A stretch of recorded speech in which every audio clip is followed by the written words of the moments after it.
The other little reasoning I have for this louvered sunscreen is it's 22% light reduction.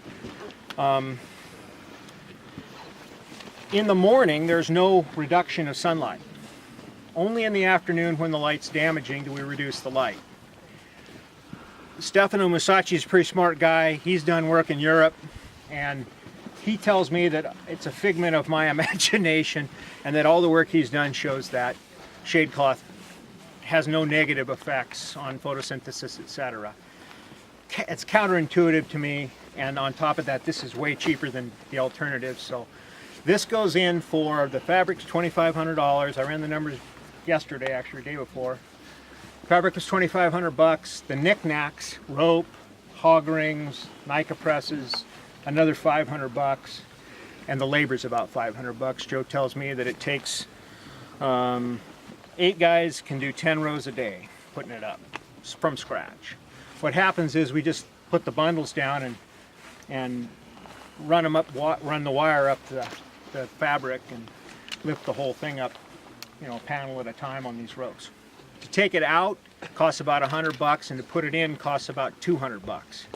And that is because we could do it a lot cheaper with machinery, but at the time of year we're both taking it out and putting it in, we have a lot of extra people hanging around, and I don't have a lot of extra machinery. So it's one of those, what do we do with 50 guys for half a day? Well, get 50 ladders and go put up the shade cloth.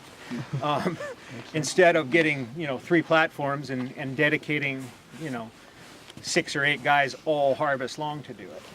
So yeah, I could probably do it for less, but right now it makes sense logistically to do it the way we're doing it. It's kind of trial and error in each block, and depends on the width of the row and some things. I like this kind of steeper angle. I've got a little flatter angle over here in the young block. I don't like it quite as well. I don't think I get as good a coverage on the trees. Now, if you get the angle right, you get more coverage down the tree. So it's a matter of maximizing the sun coverage. You know, they're all covering for each other, and so after lunch, there's no sun hitting this side of the tree. I mean, it just doesn't. Over there in the young block, I miscalculated by just a skosh. Got the angle's a little flat, and the fabric's about a foot short. And so I got a little area where I get a little more sun than I want.